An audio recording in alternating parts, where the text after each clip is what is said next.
টাঙ্গাইলের ঘাটাইলে best life insurance লিমিটেডের Mymensingh divisional অফিসের আওতাধীন ঘাটাইল জোনাল অফিসে প্রশিক্ষণ ও উন্নয়ন সভা অনুষ্ঠিত হয়েছে।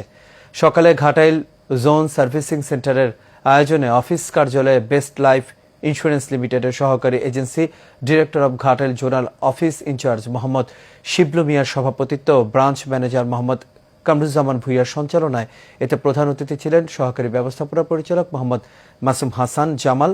প্রধান প্রশিক্ষক ছিলেন সিনিয়র ভাইস প্রেসিডেন্ট ও head of training Mohammad Jamil Uddin.